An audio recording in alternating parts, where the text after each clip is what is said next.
Hello Primary 1, this is our final week looking at our Katie Morag topic, which means today is our last Katie Morag story, but I think I've chosen a really good one for us to finish with. Today, we are going to read Katie Morag and the New Pier.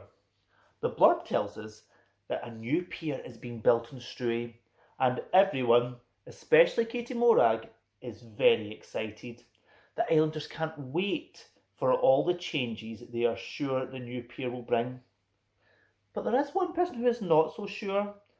Granny Island is worried that the old ways will be lost forever. Let's have a read and find out. For months, workmen had been building a new pier on the Isle of Struy. They were a cheery lot and lived in the huts by the shore. They only complained when the weather got too bad to get on with their work. They felt homesick for their families and friends on the mainland. They looked forward to the day the new pier would be finished. So did the islanders. Katie Morag was especially excited about the new pier.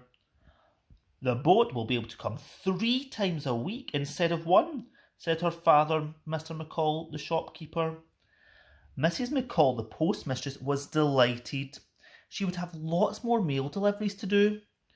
Grandma Mainland will be able to come more often, said Neely Begg. And they will be able to get away quicker, said Granny Island, who was not very sure about the new pier, but saw that it had some advantages. But for the most part, Granny Island was pessimistic. The old ways will be forgotten, she frowned. The place will get too busy, there will be no more jaunts out in the ferry boat to the big boat in the bay. Granny Island often manned the ferry boat on the days that the ferryman was ill or on holiday. I'll miss that, and so will you, Katie Morag. And what will the ferryman do for a living? Katie Morag hadn't thought about all that. In the village, people were saying that it was time the old ways changed. They started to paint their windows and gates bright colours and tidy their gardens. Mrs. Baxter said she was going to open up a craft shop. The lady artist, of course, was already making interesting things to sell in it.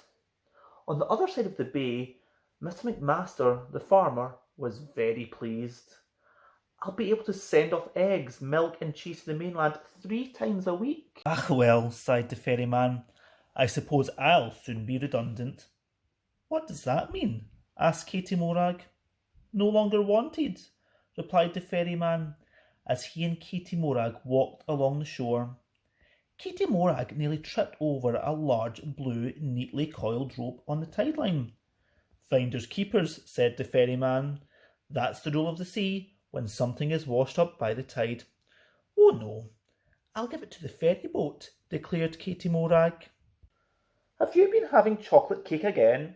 Asked Mrs. McCall crossly, as Katie Morag toyed with her tea that night. She had, but it wasn't the cake that was making Katie Morag sad. She tried to tell Mr. and Mrs. McCall all about the ferryman, but her parents were not listening. The pier will be finished by the spring, weather permitting, said Mrs. McCall, looking at the calendar. Spring came, but it did not come alone. It was accompanied by fearsome storms. One especially wet and windy day, the foreman on the pier told the men to tie down the equipment and stop work. It was boring sitting in the huts waiting for the wild weather to end. So the workmen visited the islanders and sat by their cosy fires and told stories about life in the mainland. Jimmy and George were in the McCall's kitchen when the foreman burst in.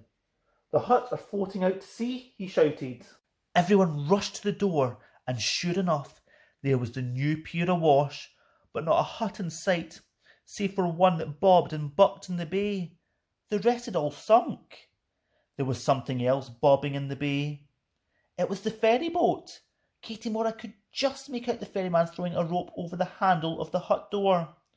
But as Granny Island steered the ferry boat alongside, a huge wave lifted the rope off the handle and the hut started to drift out to sea again. Use my rope, shouted Katie Morag at the top of her voice. Granny Island revved the boat close to the hut again, and as she circled round it, so went the blue rope. Everyone cheered as the ferryboat towed the hut to the shore. "What seamanship!" said the workmen. "What a rope!" said the ferryman, smiling at Katie Morag as he stepped off the boat. "You can't sleep in that," said the islanders, as sodden mattresses and broken bits of furniture fell out of the hut door. "You will have to stay with us until the new pier is finished." Great, thought Katie Morag. Mainland stories every night. Next morning, the storm had subsided and the men went back to work. The foreman said the ferryman could keep the hut for firewood. He and the men thought it was just fine staying in the islanders' homes, much more comfortable than the huts. Each workman boasted that his lodgings were the best, but everyone had to agree that the ferryman's wife's chocolate cake was quite the most fabby-doo. It was Easter, and the new pier was finally completed. The boat came alongside laden with important people and visitors, and there was Grandma Mainland. The workmen shook hands with the islanders, and they said they would be back for their holidays.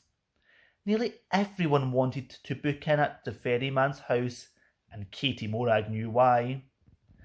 "That's it then," sighed Granny Island, as hordes of visitors meandered towards the village. "The end of the ferry boat and the old ways." "No, it is not," said Katie Morag, taking her two grandmothers over to the ferryman's house. The hut was transformed. Inside, a counter displayed several chocolate cakes and pots of tea.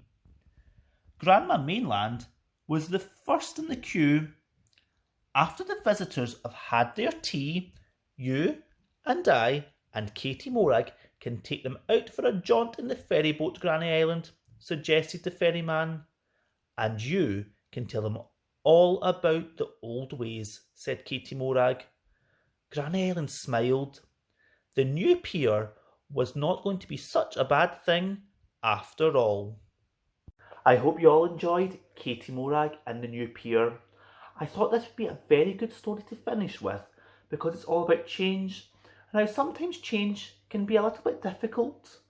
You've all had lots of changes recently with how you've been doing your learning and you've all coped brilliantly. So a huge well done for that, Primary 1. I can't wait to see you all back in the classroom. I'll see you then.